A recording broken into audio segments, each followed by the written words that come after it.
Buenas tardes, amigos de la plática, donde quiera que usted nos mire, donde quiera que se encuentre un salvadoreño, nosotros estamos pues satisfechos de que usted nos honre con su visita, nos honre con su audiencia y vamos a desarrollar un tema. Bienvenidos a la serie en un nuevo programa más de los días miércoles y tengo el gusto de presentar a mi copresentadora Sofía Cortés. ¿Cómo estás, Sofía? Muy buenas Muy buenas tardes. tardes, Luis. Muy buenas tardes a la audiencia que generosamente nos visita todos los miércoles, 5 de la tarde, hora Estados Unidos, Los Ángeles, 7 Houston, El Salvador, de la noche. Y bueno, este día es un día que va a ser muy productivo porque vamos a desarrollar un tema que obviamente todavía está palpitando en los corazones y está haciendo ruido en la cabeza y en los oídos de muchos salvadoreños de este lado de la frontera, tanto como en el país. Y tenemos un experto al cual yo tengo el gusto de conocerlo y apreciarlo y respetarlo mucho como profesional, como colega, comunicador y estratega político. Vamos a tener a Frank Selva. Y bueno, empecemos. Arranquemos, Luis. Excelente. Para mí es importante este programa que nosotros pretendemos tratar de incidir un poco en la parte informativa y dar a conocer temas de interés. Yo creo que el tema de hoy es el análisis propio de lo que fueron los resultados electorales en El Salvador. Pero para darle paso a nuestro invitado, Franklin Serva, bienvenido a nuestro programa. Muchas ¿Cómo gracias. estás? Gracias, es un gusto estar con ustedes. Gracias por el espacio dedicado a este tema tan importante para el país, sobre todo ahora, ¿verdad? Que hemos visto unos resultados que si bien quizás en buena medida los esperábamos, también han sido muy sorprendentes por su carácter histórico. Estoy a la orden, ¿verdad? Para que platiquemos un poquito y que conozcamos qué es lo que ocurre en El Salvador. Es importante saber que Franklin Selva es comunicador y además es experto en temas electorales y sería importante que la audiencia conozca un poquito de tu currículum, un poquito de tu experiencia profesional. Si nos pudieras ilustrar un poco, Frank. Sí, bueno, primero que nada, ¿verdad? Gracias por la presentación. Sí, soy graduado, ¿verdad? De la maestría en comunicaciones de la UCA, pero más allá de eso me he desarrollado quizás toda mi experiencia en la parte política electoral.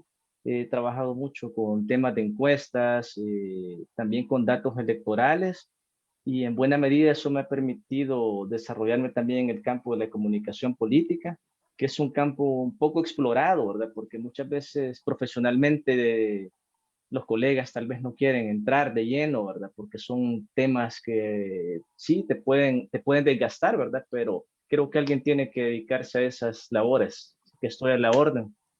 Excelente. Tú eres salvadoreño por nacimiento Y por nacimiento y por convicción. y por pasión, ¿verdad? Así es, aquí Es estamos. importante ese tema y quiero dejar en manos de Sofía para que desarrolle el tema contigo, para que puedan hablar sobre este tema tan importante. Adelante, Sofía.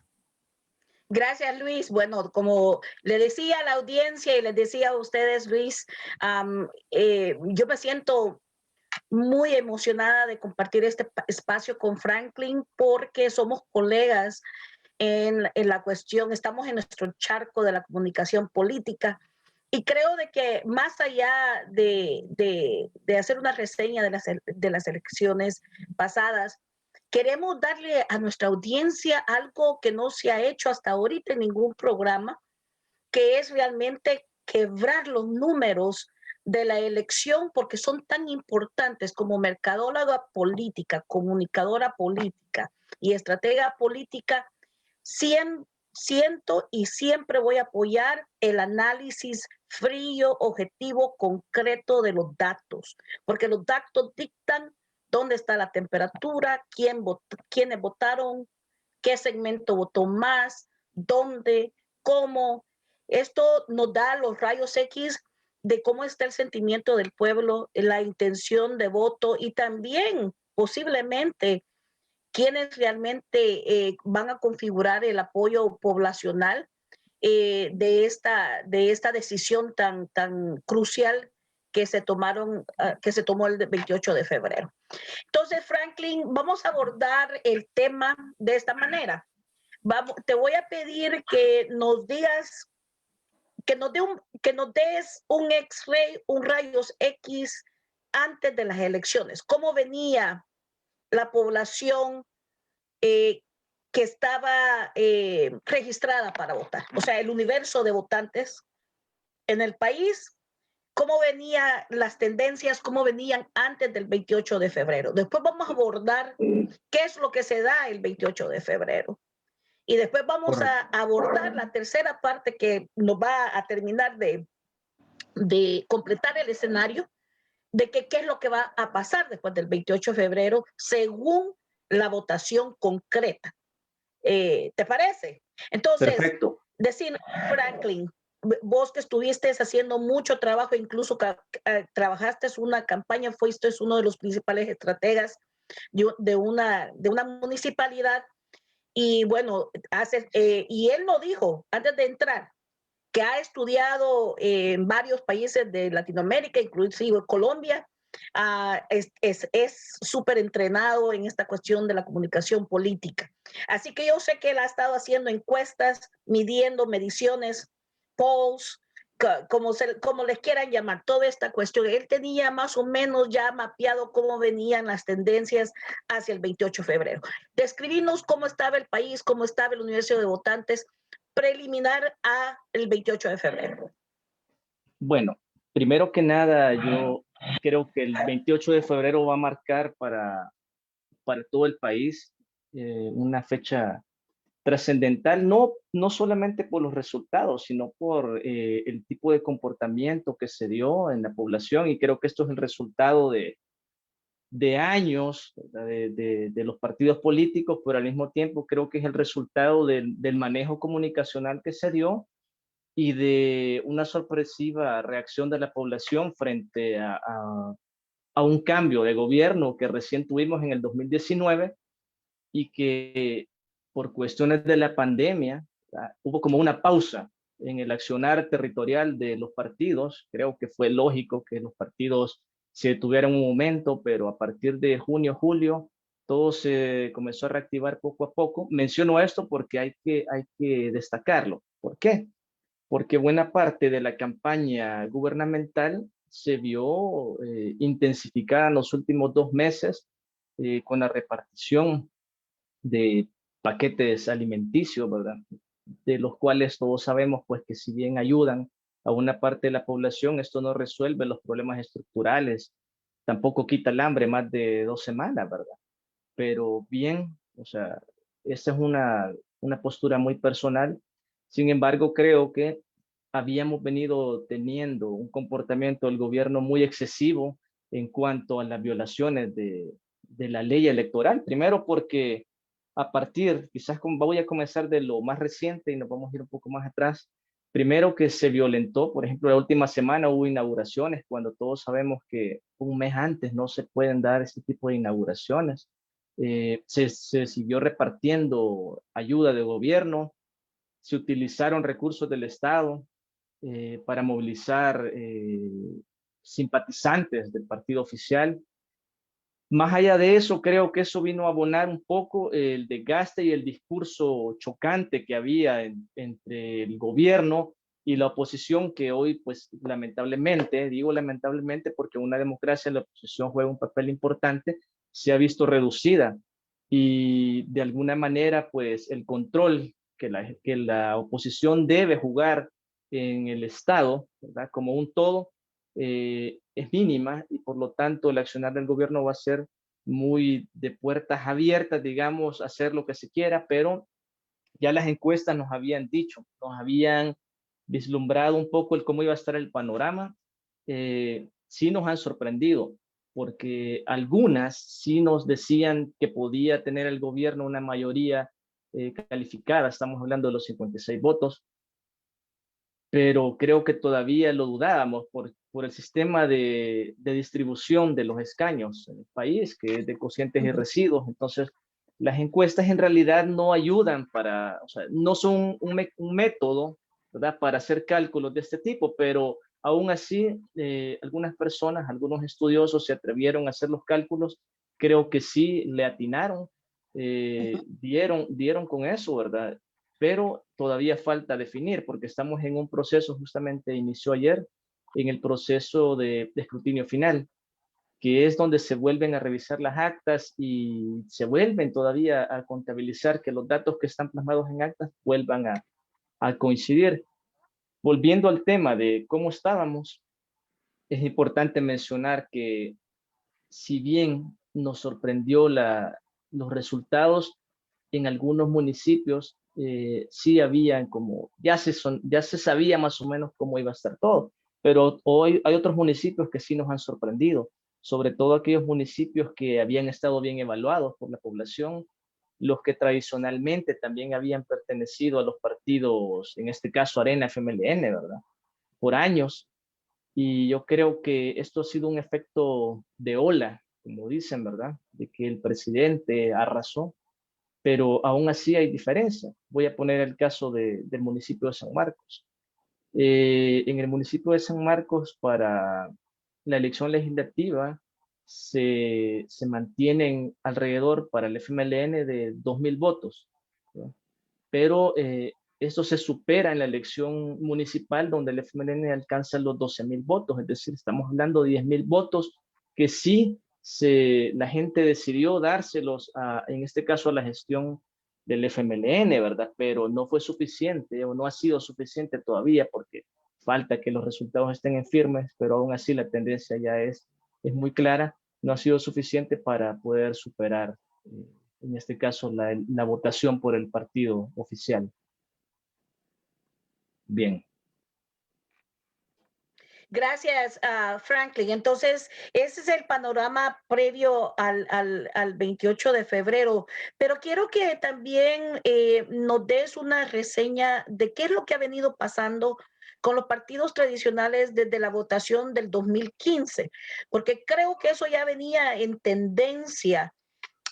Y como que aquí le decimos en inglés una perfect storm, una tormenta perfecta que se conjugó para poder el partido oficialista y el carisma y la novedad de alguien como, de un fenómeno populista como Bukele arribe ya en una ola que venía ascendente. Explícanos esas tendencias que veníamos ya viendo algunos de nosotros desde el 2015. Bueno, yo agregaría quizás solamente para elemento histórico la elección 2009, donde el FMLN logra por primera vez agenciarse la presidencia con un candidato foráneo y logra consolidar ya el poder del Ejecutivo, ¿verdad?, que se había venido intentando desde 1994. Después nos vamos a las elecciones de 2014, donde se reelige todavía un gobierno del FMLN con el profesor Sánchez Serén. Después de esto, la elección 2015, donde ya hay un quiebre, ¿verdad? La población comienza quizás a pedir un control del Estado y comienza a dividir, no le vamos a dar todo el poder al gobierno, en este caso comienza a haber una preferencia para digamos, para darle control a la derecha, ¿verdad?, que era la oposición, pero una derecha muy fortalecida. ¿Por qué? Porque estratégicamente la derecha se parte después de la derrota en el 2009 y surge el partido Gana, ¿verdad? Entonces, ahora la derecha tenía dos fuerzas, ¿verdad?, más las tradicionales pequeñas digamos, en el trabajo legislativo, esto viene a sumar votación, por lo tanto, siempre tenían control, ¿verdad?, de los procesos de ley, de algunas reformas que no se dieron por ese caso, y después otro elemento de control que fue siempre el órgano ejecutivo a través de la Corte Suprema de Justicia, que ejerció ese juego de contrapesos, que es muy importante mencionarlo. A partir de ahí creo que hubo ciertos digamos, eh, elementos que fueron desgastantes para el gobierno, algunos señalamientos de corrupción, creo que también acomodamiento, ¿verdad? ¿Por qué? ¿Por qué lo digo? Porque el FMLN ha sido y es un partido que surge del movimiento social, de los movimientos populares, eh, y de alguna manera pues la gente quería seguir viendo al FMLN vinculado con los grupos de calle, ¿verdad? Con la gente, con los profesores, con todo el movimiento social obrero. Y bueno, hubo una separación, un divorcio, porque existió aquella dualidad de cargos, ¿verdad? Ya esto es sabido, no es algo nuevo, ni es algo que yo me estoy inventando, donde la dirigencia tenía un cargo aquí, tenía el otro cargo allá, entonces eso hizo que de alguna manera se separara y existiera esa, digamos, ese divorcio, partido, movimiento social, y comenzó aquel desgaste, ¿verdad? Aquella caída estrepitosa, veámoslo así, porque en 2018 vuelve la gente a decidir y vuelve a pasar una factura en la elección legislativa. Perdemos algunas municipalidades que son muy importantes porque el primer, digamos, contacto con la población de una entidad estatal se da en las alcaldías, se da con las municipalidades, que son las que conocen de primera mano las necesidades de la población y que por lo tanto también son aquellas que resuelven con inmediatez eh, las necesidades de la gente.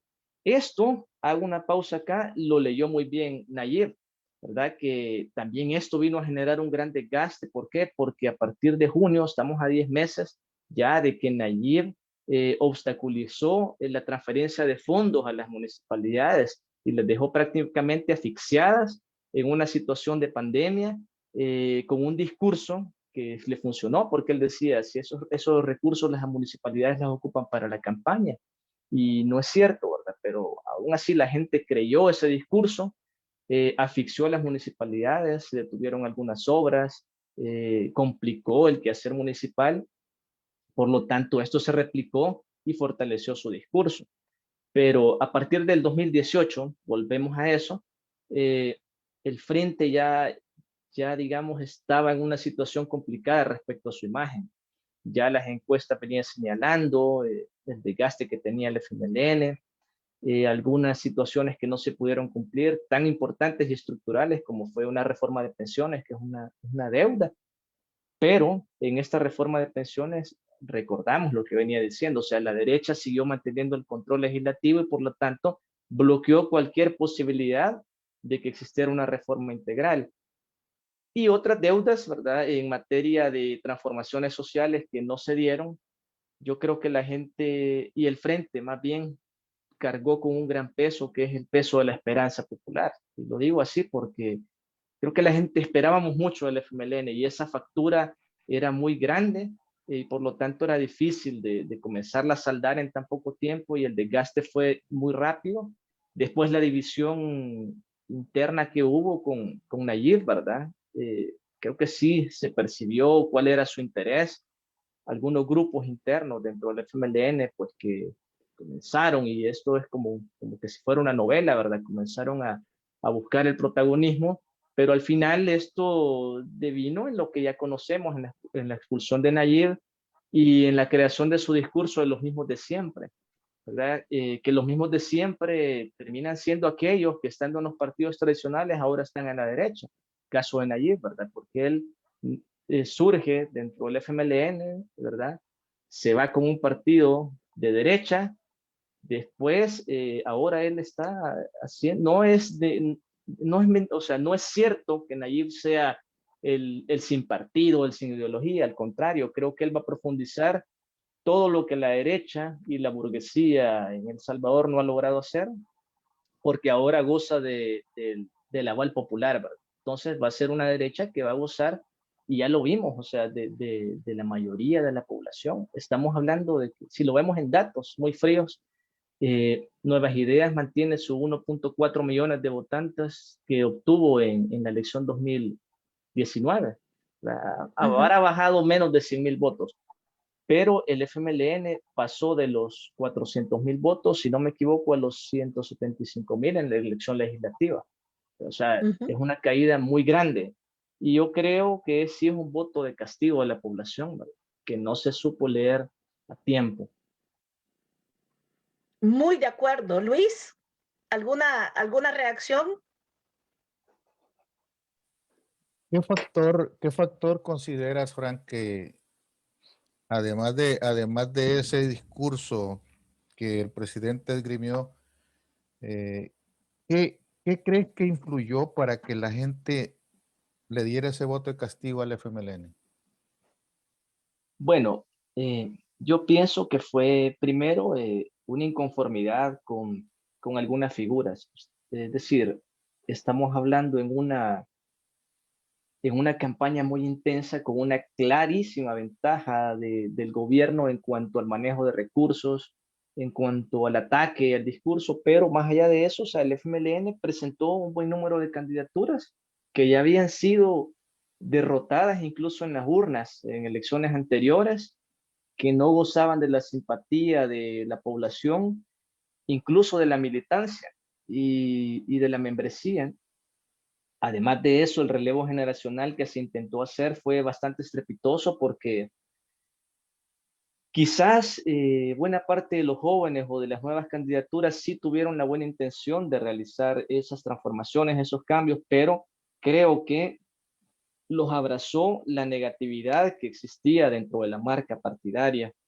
Y hay muy buenos compañeros, muy buenos colegas que se presentaron como candidatos, pero no lograron sobreponer la mala imagen del FMLN frente a la población, a pesar que el Frente había venido insistiendo en muchas acciones que detuvieron, bueno, lo voy a poner así, el 2019, previo a o sea, si no hubiera sido por la pandemia, no sé en qué escenario estuviéramos, porque Nayib en febrero, o sea, él se tomó la asamblea de forma militarizada.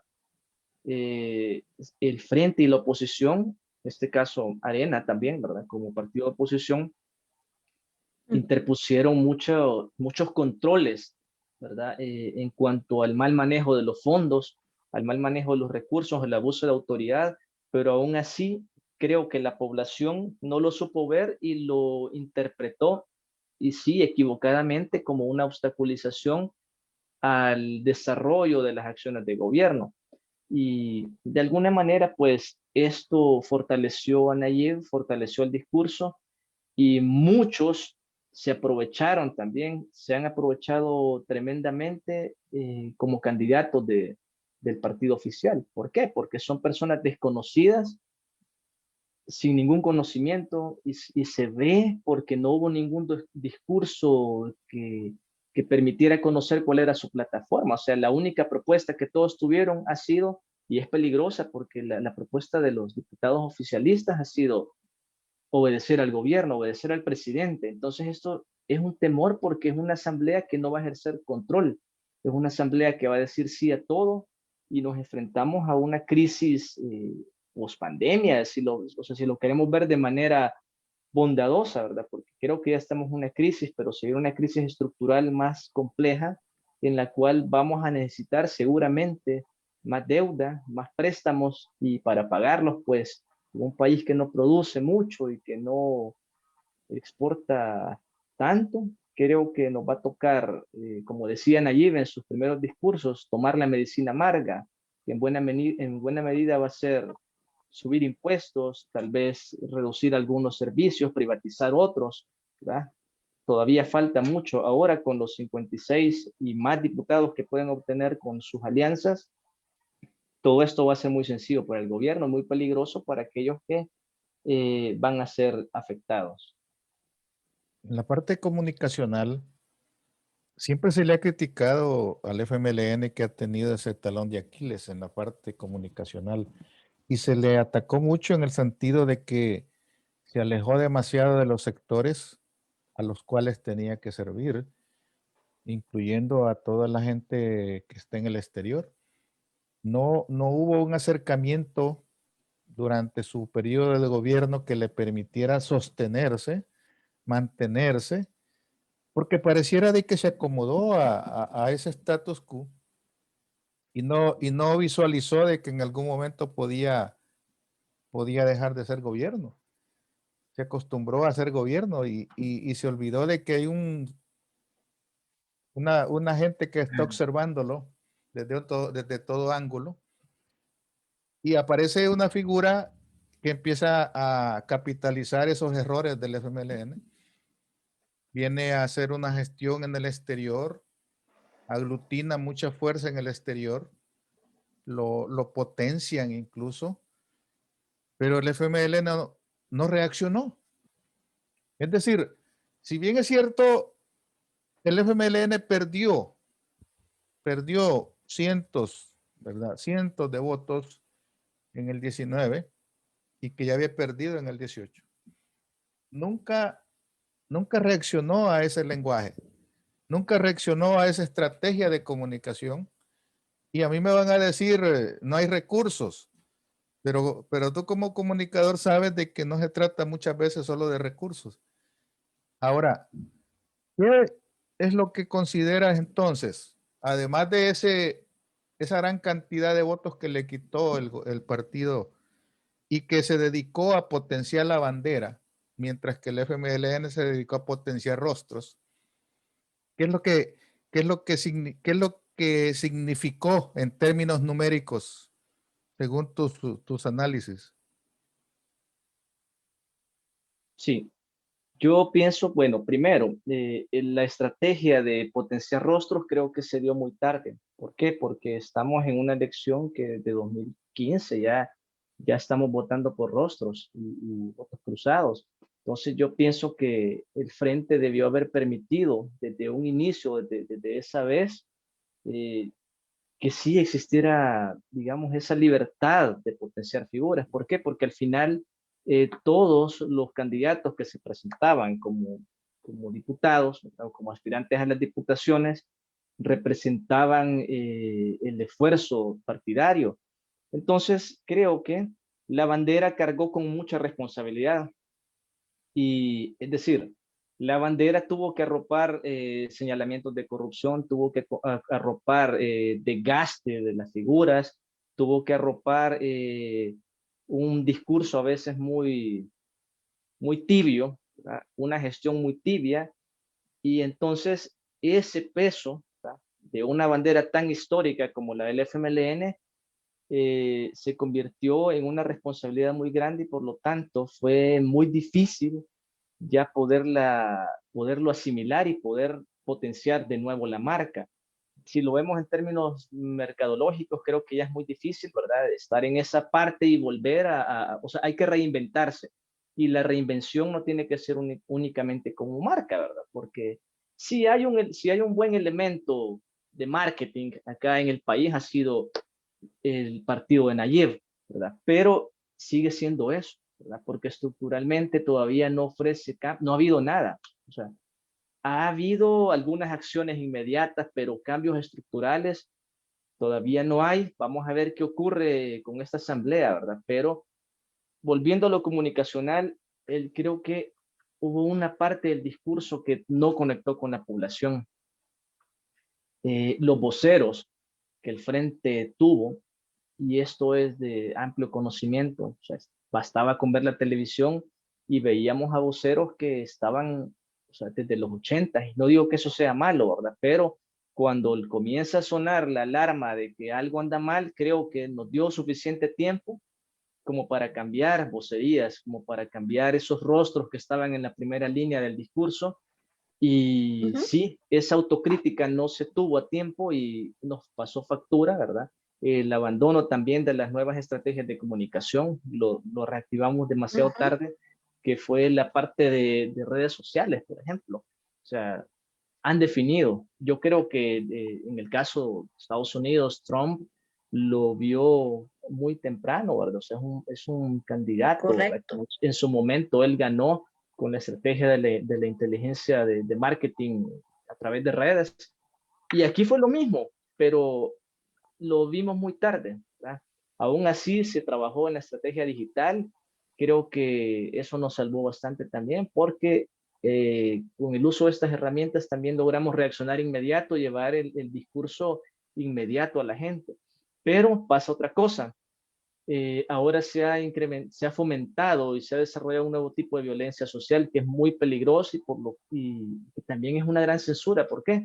Porque cualquiera que piense diferente o se exprese diferente en redes sociales es víctima de amenazas, es víctima de persecución, del bullying cibernético, de la exposición de su vida privada, incluso en redes sociales, y hay gente que bueno, ya hay casos acá en los cuales se han inhabilitado candidatos por tener estas conductas nefastas contra poblaciones, contra candidatos, contra mujeres sobre todo. Y creo que esto es peligroso porque nos enfrentamos a una nueva época donde un partido con una mayoría y con una conducta autoritaria, no estamos hablando todavía de tiranía ni de dictadores, ¿verdad? Sino que es una conducta autoritaria, donde ya concentrando esa cantidad de poder, creo que va a ser complicado detener, ¿verdad? Esta ola y sobre todo esa emoción y esos sentimientos que afloran en la sociedad. En una sociedad como la salvadoreña es peligroso tener ese tipo de conductas y que sean aplaudibles por las mayorías. Gracias, Sofía. Franklin. Yo estoy 1000% de acuerdo contigo. Creo que voy a sumarizar la primera parte del que es el preámbulo al 28 de febrero, a las elecciones del 28, y decir de que en mi humilde opinión como mercadóloga, binacional, comunicadora política, ciertamente estamos en otro escenario de lucha donde las marcas políticas valen y las comunicaciones estratégicas son diversas, con un mayor énfasis en la conexión digital porque es viral, porque es más eficiente en costo y porque te permite la flexibilidad y la velocidad necesaria para permear el mensaje deseado en la población objetivo. Y yo creo que los partidos que no estén en esa sintonía se van a convertir en irrelevantes y van a mostrar una debilidad como se demostró el 28 de febrero. Nosotros estamos pasando un fenómeno paralelo o pasamos un fenómeno paralelo igual en los Estados Unidos. Y bueno, las consecuencias ya son conocidas. Y mucha gente, incluso en los comentarios dicen, no le echen la culpa a los medios. O sea, nosotros no podemos pecar en este programa, señores y señoras, de ser fanáticos. Nosotros yo por lo menos personalmente soy de izquierda, pero soy una profesional en mi campo y los datos no mienten. Las estrategias se hacen fríamente, analizando los datos y entendiendo los fenómenos. Gracias por tu comentario, Franklin, tu análisis, perdón. Yo creo que es muy rico en aporte, pero arribemos al 28 de febrero. Entonces llegan las elecciones y se da el 51% del universo de votantes posibles salen a las urnas y votan aún contra la pandemia. Obviamente hay números que tampoco no mienten. El total porcentaje por el cual ganó Bukele en el 2019 bajó como 1.3% en esta votación. O sea, hubo un decline y eso se puede sujetar a varios factores. Uno de ellos la misma pandemia. Pero hubo una masiva también. Cualquier porcentaje que supere el 50% es muy bueno en cualquier elección. Pero él bajó 1.34%. Sin embargo, la avalancha no fue solamente en un órgano de los que estaban en la mesa del juego electoral, sino que la marca del partido oficialista limpió literalmente en el territorio, así, con ese voto de castigo. Y más, el gran perdedor, definitivamente el FMLN. Pero también quiero decir, antes de que tú nos compartas tu análisis, quiero decir que en mí también humilde pensar Ghana también se pone en una posición de debilidad, aunque muchos no van a estar de acuerdo. ¿Por qué? Porque les va a pasar lo mismo que los republicanos. Al absorber el liderazgo populista de Trump, ellos mismos fracturaron su partido y se han convertido en un partido que va cuesta arriba ahora en los Estados Unidos, no solamente en el corazón de las personas, pero en las intenciones de voto en las próximas elecciones. Franklin, ¿qué pasó el 28 de febrero? ¿Quién votó? ¿Dónde? ¿Cómo y cuándo? Sí, bueno, primero ya lo mencionaba, ¿verdad? A pesar de que estábamos en medio de una pandemia y que las condiciones sanitarias pues restringían la movilidad, se había advertido, ¿verdad? Que se anduviera con mucha precaución el uso de la mascarilla y todo. Fue bien curioso, ¿verdad? Y yo al menos cuando asistí a mi centro de votación, ver esa afluencia tan grande, a eso de las 10 de la mañana, pues uno más o menos ya puede calcular y puede estimar cuánta gente se va a acercar. Yo no hubiera pensado, ¿verdad?, que llegáramos al 50% de la elección, pero sí, ocurrió, ¿verdad? Ocurrió que la población se presentó a las urnas de forma masiva, a respaldar en este caso, porque ahí están los resultados, a respaldar la petición del presidente, que incluso ese día, antes de las 3 de la tarde, él seguía pidiendo el voto con una llamada Operación Remate, ¿verdad? Entonces, digo, se vio la afluencia preferencial incluso de personas mayores. No se sabe todavía, porque son datos que el tribunal tiene que procesar. No se sabe cuántos jóvenes participaron, pero podríamos estar hablando de que ha sido la misma tendencia que la elección 2019. Se vio bastante movimiento de la diáspora participando en las elecciones. Yo pensaría que es la misma cantidad, quizás, ¿verdad? Y quizás menos, porque obviamente la pandemia no permite que la movilización aérea sea tan fácil, ¿verdad? Pero mediáticamente sí se magnificó. Incluso en las instituciones de gobierno prestaron sus páginas, sus portales web, sus páginas de Facebook para hacer ese tipo de, digamos, de publicidad, ¿verdad? Sí se magnificó bastante el fanatismo que hay, porque sí, llamémoslo así, es un fanatismo hacia una gestión muy populista, ¿verdad? Muy egocéntrica, ¿verdad? Porque incluso el partido es la N de Nayib, ¿verdad? El que pidió el voto es Nayib. La gente votó por Nayib y al final, pues, los diputados que han quedado creo que no representan nada, ni siquiera su propio criterio, más que los intereses, en este caso, de Bukele, ¿verdad? Que no se sabe quiénes son sus aliados hoy por hoy. Creo que en términos de geopolítica vamos a tener que esperar un poquito para ver cómo se mueve, porque no sabemos cómo se va a desarrollar todavía las elecciones que vienen en los próximos meses y quizás el próximo año en el caso de Sudamérica. No sé cómo va a estar en el caso de Estados Unidos. En Europa pues no hay mucha incidencia, pero creo que esto nos ha dejado una gran señal de que hay sorpresas, porque sí se habló, y yo creo que incluso el discurso de pedir el contrapeso y el control al gobierno funcionó, y pienso que si no se hubiera dado, creo que sí hubiéramos terminado un poco más complicado, ¿verdad? Con ese discurso del 97%, porque no ha sido el 97%, ¿verdad?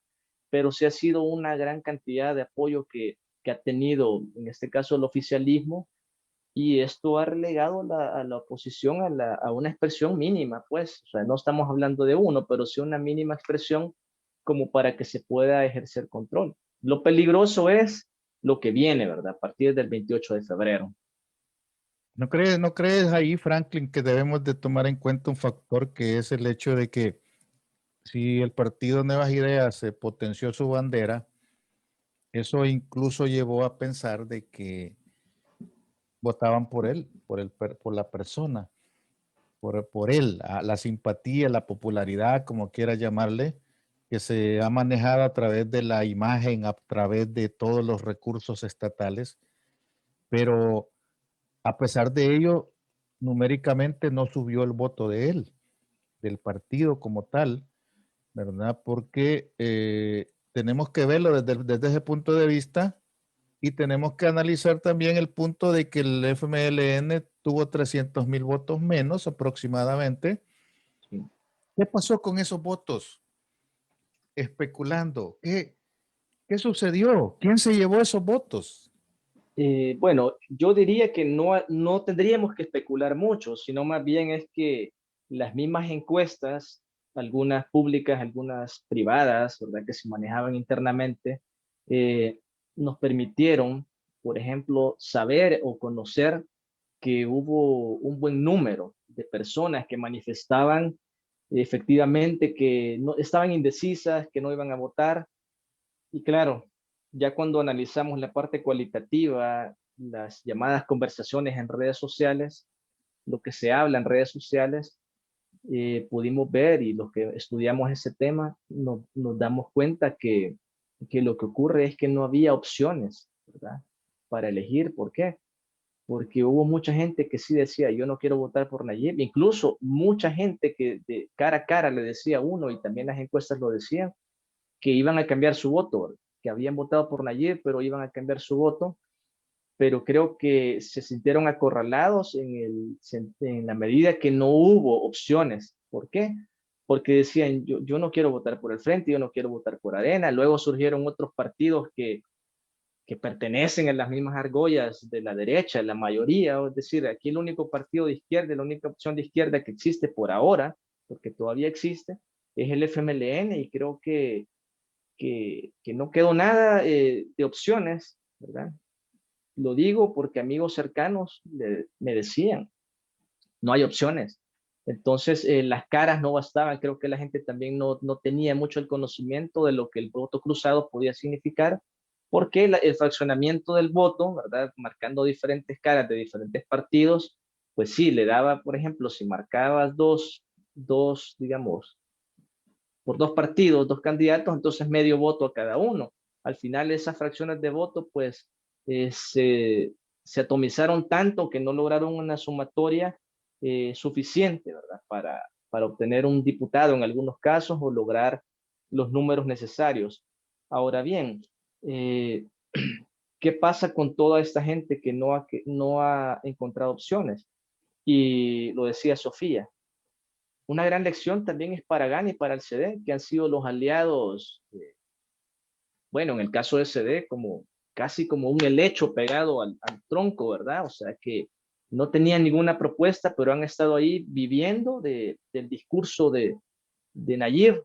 Y en el caso de Ghana, que había sido, bueno, y que es el partido por el cual el presidente Bukele ha llegado al poder, ¿verdad? No llegó por nuevas ideas, él llegó por Ghana, el partido que nace de la derecha tradicional que ha sido Arena, ¿verdad? Y financiada pues por uno de los presidentes o expresidentes de Arena, en este caso Tony Saca, ¿verdad? Que se encuentra por ahora, eh, ya sabemos, ¿verdad? Está preso por casos de corrupción, pero ha sido uno de los financistas de Ghana.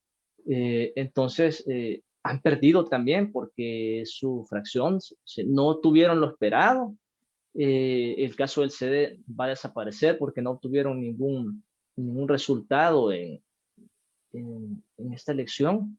Y creo que el Frente tiene la oportunidad de recomponerse, siempre y cuando no se vea solamente como la imagen, sino que también tiene que cambiar la estrategia hacia afuera, sin perder la visión. ¿Por qué?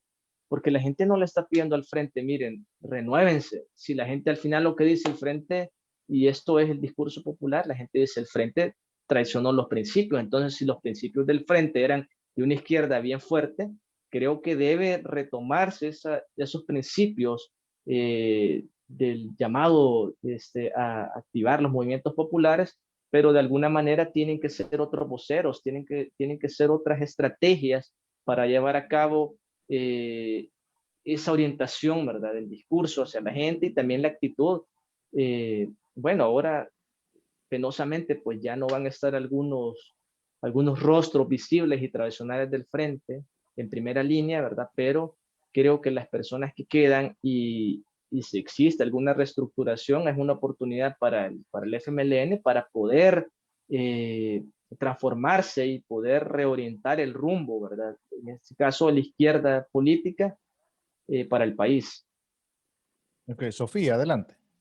Sí, otro factor creo yo también, Franklin, gracias por este segundo análisis, del momento 28 de febrero, pero creo que uno también de los factores que afectó, creo yo, la votación en pro del FMLN fue que también seguimos no atinándole a las comunicaciones estratégicas y cómo realmente componer los mensajes de acuerdo a la vinculación con el corazón y el sentir de la población en un momento particular.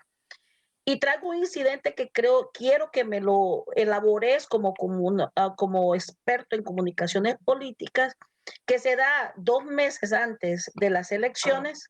Se da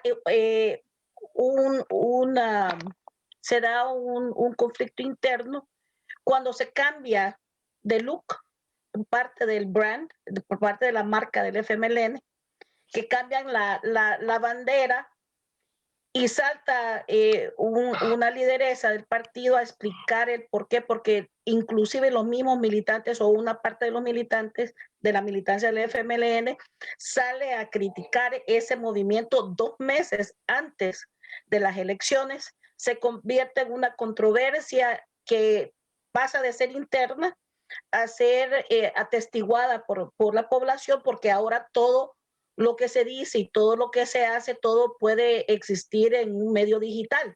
Nada es secreto, todo puede salir. Lo hemos comprendido a ambos lados de las fronteras. Entonces, creo que parte de eso también afectó el sentir y la positividad y tal vez de algún lado de la militancia que creo que también no salió a votar. Dentro de ese universo de voto de castigo, hacia el frente hubieron como bastantes capas, no solamente de aquel que es ciudadano y no militante, sino que también hubo voto de castigo por gente que es simpatizante, afiliado o militante del partido. ¿Qué pensás, Frank? Bueno, yo pienso que lo primero que estuvo en juego fue un discurso de emociones. Los discursos de emociones pues calaron mucho. O sea, aquí se habló de dos cosas, de los mismos de siempre y de van para afuera, ¿verdad? Entonces, esos dos elementos comunicacionales marcaron fuertemente la campaña. Creo que además de eso hubo una lectura muy importante, que fue el hecho de entender que había un desgaste en la marca del partido, en este caso la bandera, pero esto no se iba a solucionar y la historia lo juzgó inmediatamente. O sea, estamos hablando de un plazo de 72 horas tal vez. La historia lo juzgó de que el frente no se iba a renovar únicamente por cambiar ni siquiera la bandera, sino que únicamente alguien se inventó lo del nuevo frente y eso pues, eso no es estrategia política. Eso es una estrategia quizás para redes sociales del momento, ¿verdad? Un hashtag tal vez, pero eso no venía a resolver la imagen partidaria. No podíamos hablar de un nuevo frente cuando teníamos pues a personas en la política tradicional, y no las estoy descalificando, pero simplemente esto a los ojos, o sea, si lo hacían con el sentido del marketing político, de la estrategia de comunicación política, esto era fácil de que se iba a desgastar. ¿Por qué? Porque íbamos a encontrar esa contradicción. O sea, creo que aquí hay herramientas útiles como los grupos focales, los focus group, ¿verdad? Que fácilmente te podían decir, no, esto no va a pasar, no lo hagamos a la carrera, ¿verdad? Entonces, yo no siento que eso haya trascendido, no trascendió, ¿verdad? Tal vez internamente hubo algún par de comentarios, pero pienso de que tampoco fue un elemento de desgaste para el FMLN, ¿verdad? Simplemente siento que fue como un chispazo que a alguien se le ocurrió y dijo, hagamos el nuevo frente, y no es así. Creo que si existirá un nuevo frente o si debe de existir, tiene que ser a partir del consenso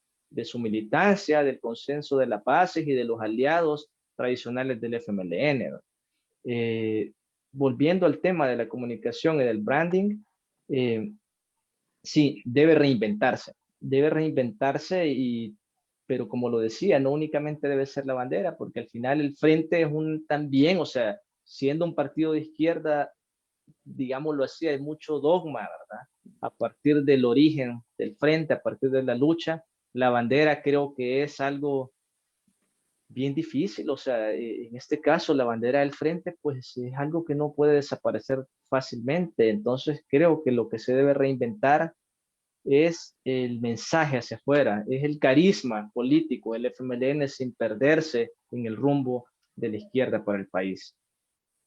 Platicando yo con una persona de estas personas históricas, de esas que viene con el frente de allá por los 80, pero que hoy ya no está en el partido, por diferentes razones, ellos se desencantan de la forma de conducción del partido y se apartan.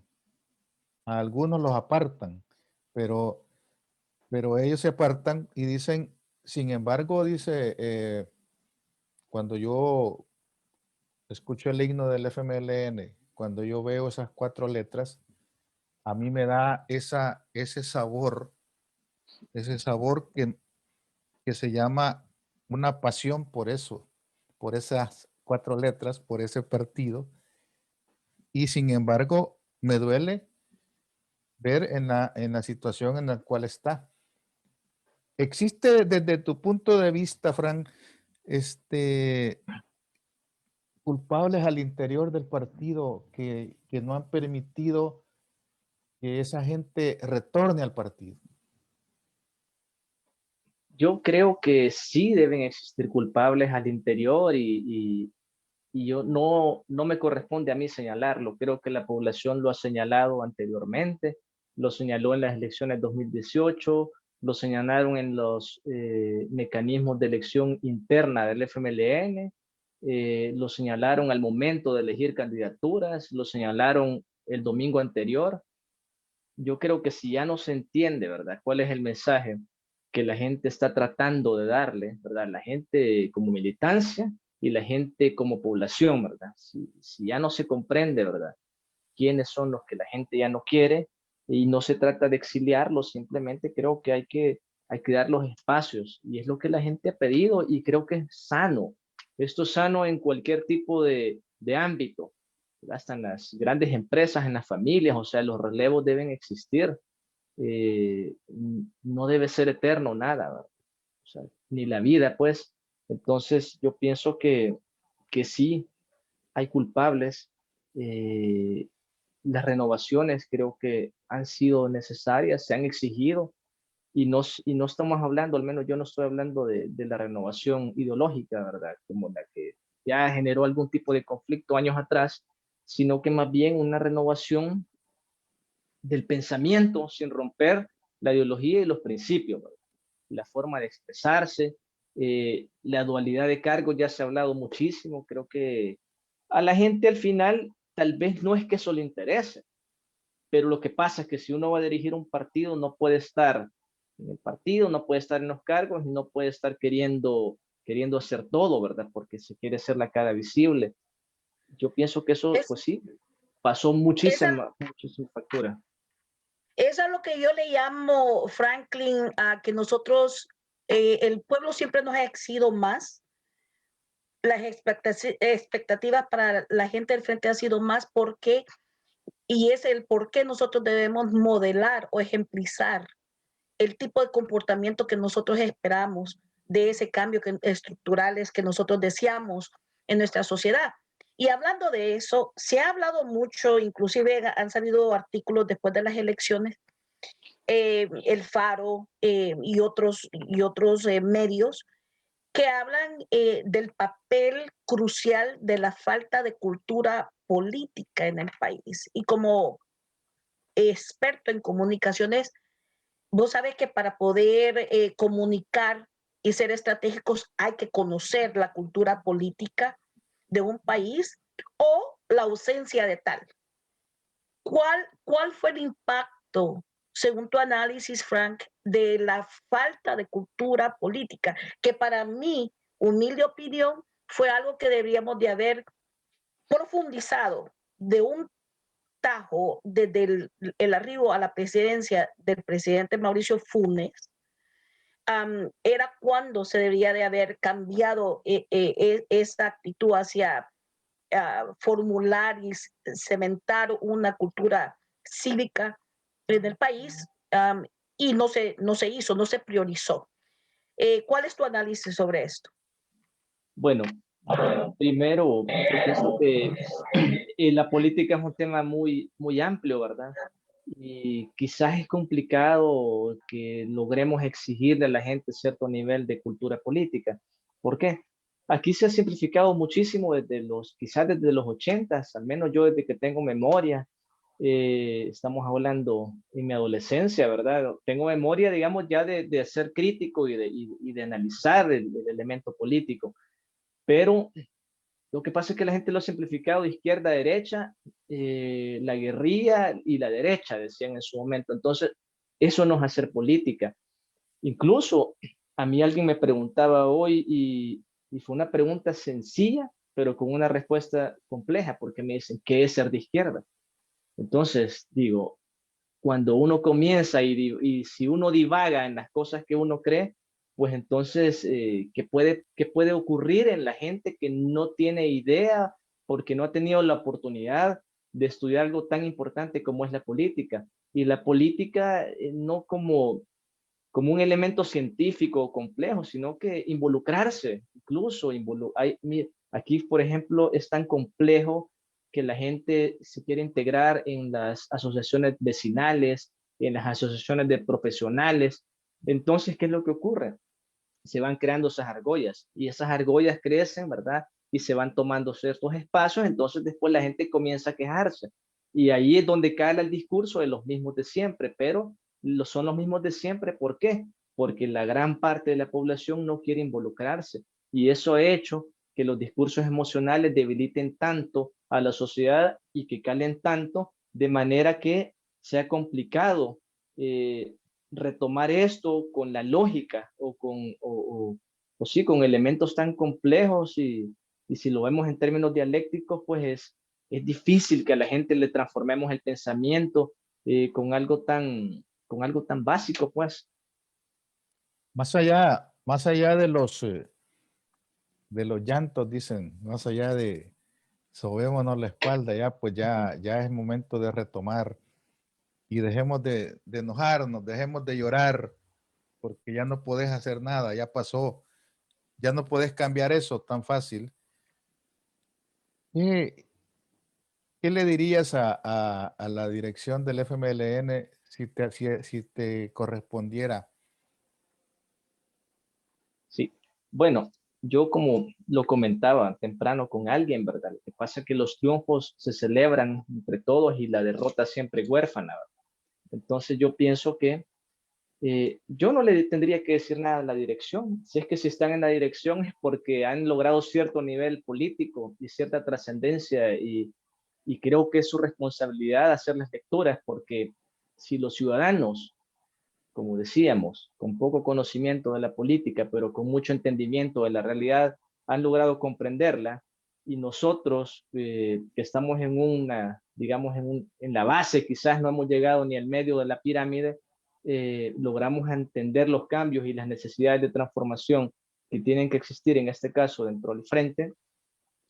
Pienso que la dirección tiene que hacer algo muy sencillo, es comprender ese mensaje, entenderlo, aceptarlo y ponerse a trabajar de inmediato en hacer los cambios que se tienen que hacer, en cambiar lo que hay que cambiar, en apartarse cuando se tengan que apartar y pues no le veo una complicación, ¿verdad? Creo que ahorita estamos en una situación tan plana, ¿verdad? Donde no hay muchas complejidades, ¿verdad? Porque ya pasamos la gran catástrofe, pero ahora como nos hemos quedado bien reducidos, creo que es fácil analizarlo. No estamos ni siquiera a la cara de una elección ni interna ni de elección popular, por lo tanto creo que es como una plenitud en la que podemos analizarlo tranquilamente y en la que los cambios se tienen que dar pues inmediatamente. Voy a aprovechar para Franklin. leer comentarios. Disculpa, Sofía. Quiero saludar a los amigos que tienen la amabilidad de sintonizar, ¿no? Leonel Echeverría, muchas gracias por estar en este espacio. A cada uno de ustedes, gracias. Edwin Trejo, saludos. José Rodríguez, gracias. Feliz noche para ustedes y sus invitados. Muchas gracias, José Rodríguez. Héctor Monge, saludos a todos y el magistrado de la UCA, dice Héctor Monge. Franklin está. Saludos, excelente oportunidad de escuchar nuevos puntos de vista en la coyuntura. Alejandro Ulises Miranda dice, no podemos culpar a la falta de informar, el problema viene mucho más atrás. Debemos ser honestos y no caeremos en el problema que en verdad si las 4 letras desaparecen. Alejandro Ulises, saludos, Miranda. Sorprendió los resultados, ¿qué análisis? No, dice, no quisiéramos, es que no quisiéramos, y es otra vez todos los problemas. Oh, Angie Serrano, saludos. Seamos claros, tuvieron muchos traidores que vendieron al partido, dice Angie Serrano. Desde Chalatenango nos saluda. Alejandro dice, era fácil resolver las cosas básicas, dice Alejandro, el abandono de la comunidad en el exterior, creo estamos haciendo una mala evaluación. Saludos. Vamos a tener todo lo que quieren, comida, trabajo, abusos. Erwin Trejo, el clan Bukele nunca le interesó la ideología, sino lograr beneficio económico para su familia. Lo mismo que Tony Saca. Saludos. A Bukele no tiene propuestas. ¿Qué cambios estructurales podríamos hablar? Dice Alejandro. Saludos. No le echemos la culpa a los medios, es el peor error. No, por supuesto, ya vamos a tocar ese tema. A Daniel Vázquez, el fondo de las circunstancias de un pueblo vote sin tomar en cuenta la razón como verdaderos ciudadanos. Saludos, es incultura, dice. A José Manuel López dice que Bukele desde que llegó empezó a atacar a la asamblea y los diputados se prestaron a su show. Así es. Morales Mariela, varios congresistas demócratas se han pronunciado en contra de algunas acciones por sus actitudes autoritarias. ¿Cómo puede esto afectar las relaciones bilaterales entre ambos países? Nelly Ramos, esa líder a que se refiere es la señorita, no voy a decir el nombre, pero esa discusión del nuevo frente no la querían discutir adentro. Estos jóvenes explicaron que había que discutirlo. Los jóvenes no quieren cultura, quieren tocar, sentir la ciencia. Saludos, este país reflejó la falta de cultura política, pero eso no de inmediato, eso de las escuelas de los primeros años. Como en ese Chile, esta gente lucha fuerte en las calles. La cultura política se aprende en la escuela. Gracias a cada uno de ustedes. Continúa, Sofía. Gracias, Luis. Gracias a todos sus comentarios. Nosotros con Luis tenemos esta filosofía que todos los comentarios son buenos, aunque estén opuestos a nuestro pensar y a nuestro sentir. De eso se trata este programa, de debatir y de proveer una plataforma para un verdadero debate de ideas. Hablemos, Franklin, de un escenario ahora post 28 de febrero. Y ha habido un par de preguntas o comentarios que nos dicen, bueno, sabemos más o menos, aún con un escrutinio todavía sucediendo, sabemos de que va a tener mayoría, simple, calificada, como sea, va a tener la oportunidad de controlar el quehacer de la Asamblea Legislativa. Pero venía cargando ya con un tipo de impopularidad con aliados estratégicos globales importantes como son los Estados Unidos, que de alguna manera se vuelve ahora en una posible parte de una oposición o tal vez un contrapeso que vendría desde los Estados Unidos. Y pienso que ojalá se haga otro contrapeso que venga de la sociedad civil pensante de El Salvador para poder de alguna manera frenar la explosión de un autoritismo que puede darle un golpe mortal a la democracia del país. ¿Cuál es el rol, aparte de los congresistas demócratas, cuál es el rol, crees tú, Franklin, que va a jugar la política exterior en su relación específica con la administración Biden después de estas elecciones, de los resultados de estas elecciones?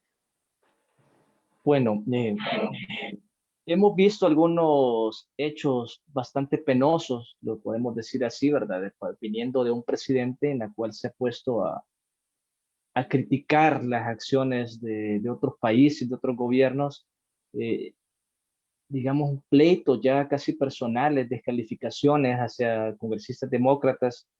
Y lo digo porque, pues como decían, ¿verdad? Nos guste o no nos guste, El Salvador y Estados Unidos son aliados estratégicos, uno con más ventajas sobre el otro y el otro, pues en el caso de El Salvador, más sumiso a las políticas de los Estados Unidos, pero es producto de la cantidad de hermanos salvadoreños que viven en Estados Unidos. Y creo que esas relaciones deben cuidarse, deben protegerse, deben saberse llevar. Yo no quisiera ahondar mucho en el tema de la política, en este caso tengo mis reservas con lo que pueda ocurrir con la administración Biden, pero volviendo a El Salvador, ¿qué es lo que le ocurre? ¿Qué es lo que puede ocurrir con esta, digamos, mayoría ya que tiene el partido del presidente? Primero, ya sabemos, ¿verdad?, que pueden elegir a todos aquellos funcionarios de segundo grado, estamos hablando magistrados de la Corte, los del Consejo de la Judicatura, el fiscal general, Tribunal Supremo, Corte de Cuentas. Entonces, todas esas instituciones que, valga la redundancia, son instituciones de control del Estado, son los contrapesos del Estado, eh, o sea, van a estar en función, ¿verdad?, del beneplácito del oficialismo, y eso sin mencionar, ¿verdad?, que todos los procesos de ley pueden ser express, o sea, no tienen que pensarlo mucho, pueden llevar algo a discusión, lo aprueban el mismo día, las privatizaciones, el incremento de impuestos, la adquisición de nuevas deudas, es algo que, digamos, nunca lo hemos tenido en el país, ¿verdad? Y a lo que nos vamos a enfrentar. Claro, alguien puede decir, se recuerdan la planadora verde, ¿verdad? Que fue lo que tuvo el PDC en su momento, y así como existió, así se acabó, y así pues la historia se encargó, ¿verdad?, de desaparecerla. Ha pasado recientemente con los otros partidos, ¿verdad? Creo que la gente va a tener la oportunidad de experimentar en un nuevo espacio de la historia en El Salvador, ¿verdad? Eh, qué es lo que es tener un gobierno que controle las instituciones, que controle las mayorías y que va a controlar la mayor parte de los gobiernos locales en el país. Vamos a ver qué es lo que ocurre. Me preocupa algo, que es, por eso mencionaba, no voy a hablar de dictadores, pero sí del autoritarismo. ¿Por qué? Porque buena parte del aparato comunicacional del Estado está en función, ¿verdad?, de desacreditar y de perseguir a todos aquellos pensadores que se oponen, ¿verdad? Ha desprestigiado la prensa, ha desprestigiado grandes investigaciones periodísticas, que si no hubiese sido por esas investigaciones, muchos casos de corrupción ni siquiera se hubieran señalado. Se ha trabajado, ¿verdad?, de parte del gobierno por desarticular y desprestigiar el Instituto de Acceso a la Información Pública. Se han reservado algunos documentos, ¿verdad?, oficiales que son importantes. Se desconoce incluso aquí cuánto cuesta la vacuna de la COVID, ¿verdad? Cuánto cuesta el hospital, quiénes son las personas que lo están construyendo, quiénes son los proveedores del Estado. Toda esa información, pues, y parece ser que a la gente no le interesa algo tan importante, ¿verdad? Como es controlar el Estado en cuanto a las finanzas. No sabemos cuánto se ha gastado el gobierno durante esta pandemia, a quién le está comprando los paquetes alimenticios. No sabemos por qué ya después de la elección, vamos a hacernos así, ¿verdad? No sabemos por qué después de la elección no se han entregado paquetes alimenticios, por qué no se ha hablado de la vacunación, no se ha hablado del avance del Hospital El Salvador, no se ha hablado de las transferencias a los gobiernos municipales, ¿verdad? Hay muchas cosas, ya se habló incluso a través de Twitter, decían, ¿verdad?, que ojalá, ¿verdad?, que comiencen a buscar el exilio ya algunos políticos. Eso es como una clara, digamos, manifestación de la persecución política que puede existir, la persecución y el acoso político que puede existir en los próximos días en El Salvador.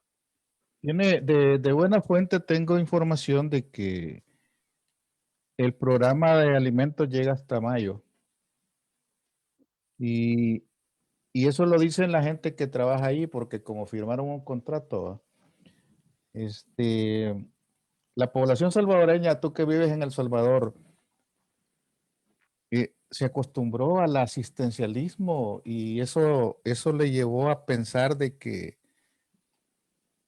con eso estaba ayudándole a la población y que merecía que le dieran más control, que le dieran más, ¿cómo le llamamos nosotros? Luz verde a todo, porque como él siempre se vivió quejando, el presidente, de que no le daban ni un 5, y con los controles totales, con todas las actualizaciones, anoche ya endeudó con $100 millones a El Salvador más y nadie dice nada, ¿verdad? Durante el año que vaya endeudó 400 millones al país y nadie dice nada. Todos los días mueren 9 personas por COVID y nadie dice nada. Hay muchos casos de corrupción que están saliendo y la gente como que le taparon la boca con una caja solidaria. ¿Realmente eso es así? ¿Tú que vives en El Salvador?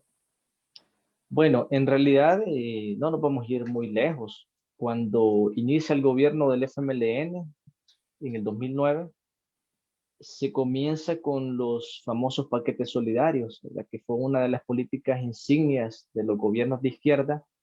Y al final, o sea, la gente lo comenzó a ver como una gran transformación, un gran cambio, porque solamente la persona que necesita y que es beneficiaria de esas políticas lo agradece, ¿verdad?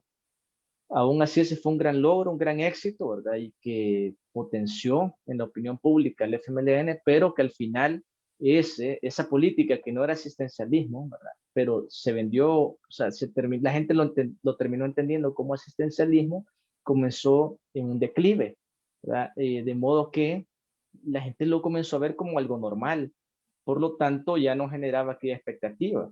En el caso de los ECO, ¿verdad? Que fueron apoyos para llevar la salud pública al interior del país, también, ¿verdad? La gente lo terminó viendo como algo tan normal y yo creo que la entrega de los paquetes alimenticios, ¿verdad?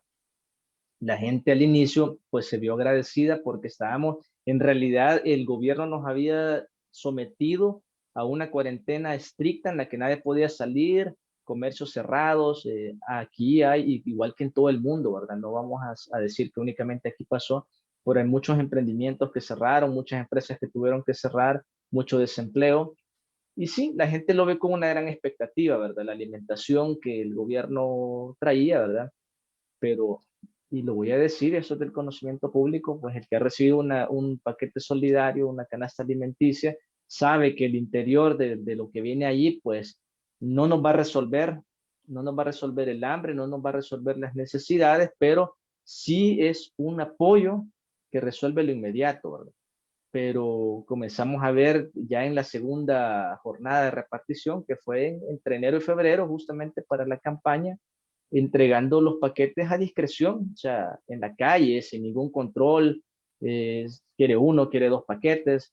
Entonces, eso obviamente ya fue una medida populista de asistencialismo total, de tal manera que hay gente que, o sea, eso se le ha arruinado en la casa por tenerlo guardado, porque acumularon tanto algunos casos de ayuda alimenticia, ¿verdad? Que se ha arruinado. Y hay mucha gente que sí les ha funcionado, les ha servido, ¿verdad? Y como decía, solamente quien lo recibe lo puede valorar, pero evidentemente a todas luces eso fue una medida populista y con intenciones electorales. Pero aparte de eso, lo más complicado, lo estructural, lo que está detrás es saber a quiénes se las compraron.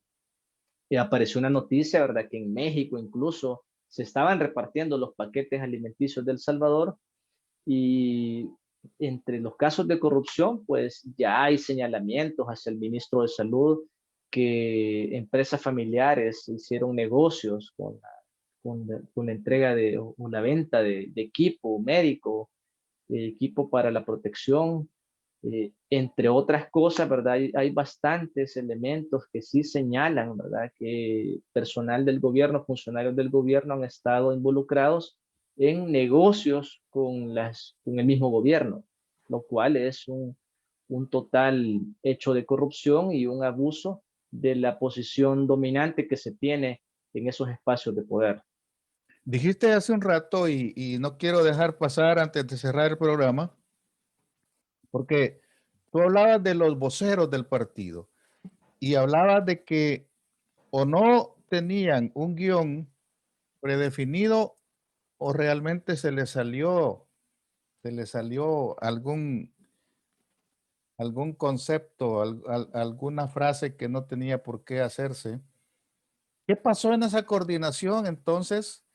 Porque hay una niña joven en la dirección del partido que se llama Lourdes Argueta, que metió las extremidades en una intervención televisiva y ya no pudo en ningún momento obviar que había metido las extremidades al hacer algunas declaraciones que no tenían que hacerse. Y yo le llamo muchas veces prudencia, pero yo digo el nombre claro porque me lo demanda la gente. Dice, sí, es que ella lo hizo públicamente, no puede decir quién es. Entonces, por eso digo el nombre, porque ciertamente a nivel de comunicación, tú que conoces eso, Franklin, sabes que el partido le ha faltado tener un canal de comunicación hasta cierto punto único, donde haya una coherencia, donde haya una estabilidad. De repente aparece hablando el secretario general, de repente aparece hablando otra y no están como muy coherentes los discursos. ¿Qué sugieres a nivel de comunicación, tú que eres experto en eso? Bueno, lo primero que hay que hacer es que internamente pues debe manejarse un solo discurso. Cada quien es responsable de sus palabras, ¿verdad? No voy a hablar de casos particulares, pero creo que evidentemente ya como estrategia lo que alguien dice en nombre del partido pues se asume como que si fuera una posición partidaria. Lo podemos entender algunos, pero públicamente la gente lo generaliza, entonces creo que por eso son importantes las vocerías y sobre todo las buenas vocerías. Excelente. Vamos a ir cerrando ya, Sofía, y te dejo el espacio, no sin antes agradecerle a estimado Fran por el tiempo que se tomó para venir a este espacio. Gracias también, Sofía. Te dejo el cierre. Gracias, Luis. Bueno, Frank, ha sido realmente iluminador conversar contigo esta tarde. Eh, yo quiero cerrar eh, con apuntar cuál es el escenario para los próximos 3 años. Para ese porcentaje de la población que votó y para quienes no votaron, igual las posibles consecuencias de estos 3 años ya más o menos las pintaste por el nivel de control, las llaves que se le han entregado al oficialismo y al presidente Bukele.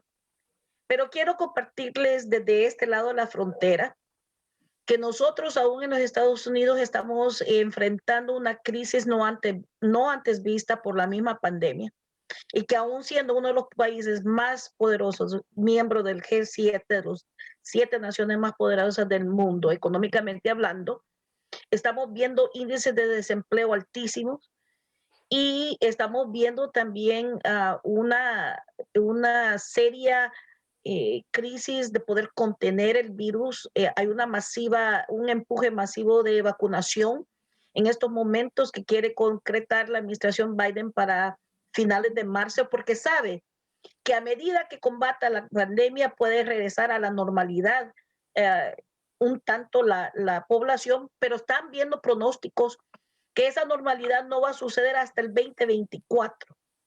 Entonces nos estamos proyectando hasta el 2024. Ahora imaginémonos El Salvador, un país que no produce nada, como ya lo dijiste, Franklin, con un endeudado y sin ningún plan estratégico, que a la población realmente no le importa. Algunos comentarios dicen, bueno, no tienen ninguna propuesta, pero es porque al pueblo no le importan las propuestas. Claramente lo comprobaron quienes votaron que las plataformas, las propuestas no es lo que está moviendo la acción ciudadana.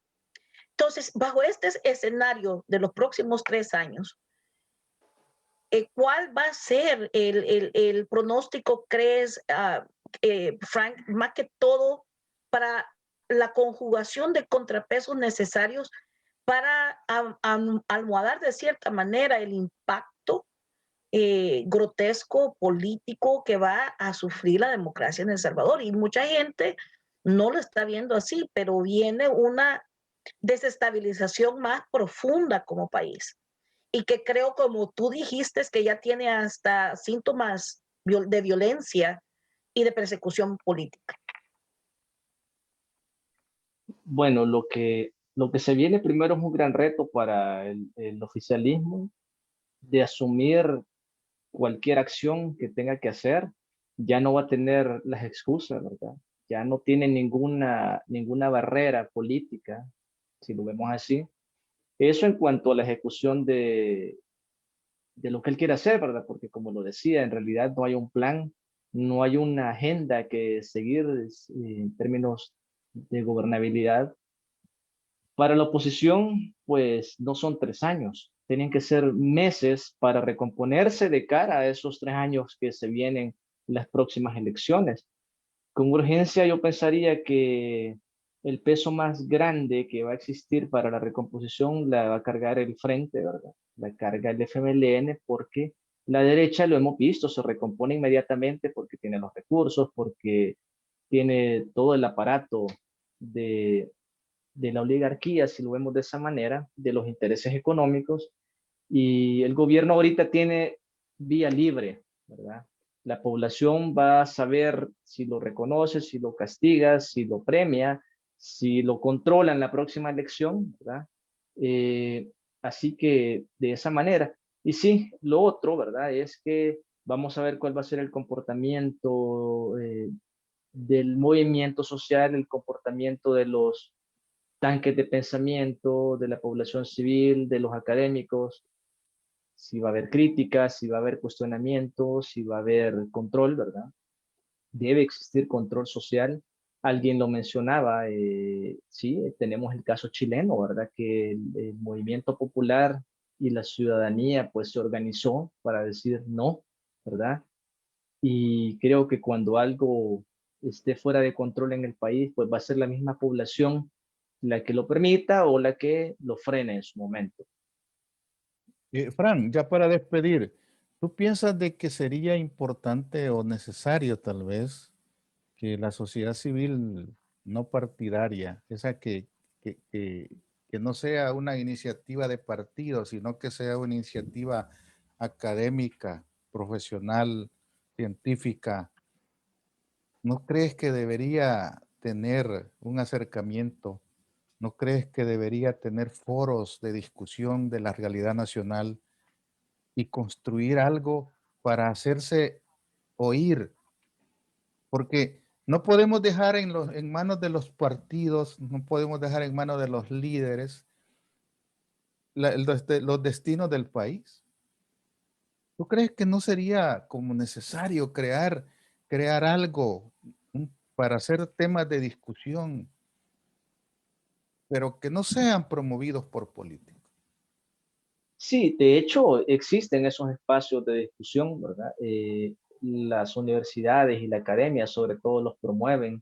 Hay muchos profesionales que se han organizado y de hecho muchas acciones de control hacia el presidente, muchas demandas de inconstitucionalidad, ¿verdad? De acciones que el presidente ha realizado durante casi 2 años de su mandato han sido promovidas por civiles, por personas profesionales que tienen un criterio y un análisis de la realidad muy bueno, ¿verdad? Y que gracias a esas iniciativas también se han podido realizar grandes acciones.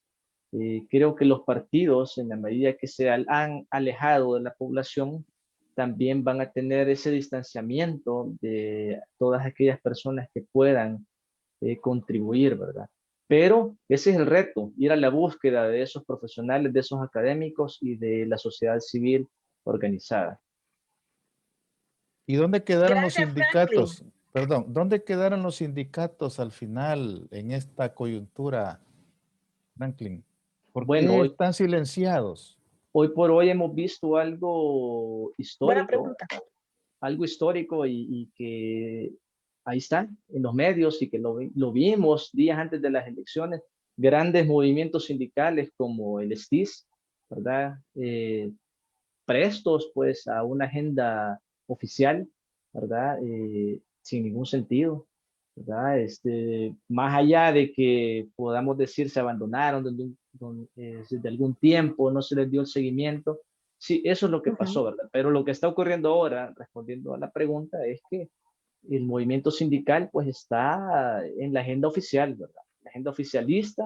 Vemos ahí, por ejemplo, un reciente caso de unas trabajadoras que están en huelga de hambre desde hace más de 50 días, abandonadas por las instituciones, en este caso el Ministerio de Trabajo, están abandonadas y parece ser que van a seguir abandonadas por la institución que le corresponde velar por los intereses de los trabajadores. Ok, muchas gracias, Sofía. Tu despedida. Muchas gracias, Franklin. Vamos a procurar tenerte otra vez. Es importante tener voceros profesionales en su materia como la comunicación política y estrategia política para poder seguir analizando la realidad del pueblo salvadoreño que tanto también nos afecta a los salvadoreños en el exterior. Un abrazo. Muchas gracias por asistir a nuestro programa y a la audiencia. Siempre, gracias por su preferencia los miércoles en la serie Dentro de la Plática. Vamos a estar hablando de temas de impacto binacional. Gracias, Luis. Gracias a ti. Gracias, Fran. Buenas noches. Muchas Gracias a los gracias. amigos de la plática.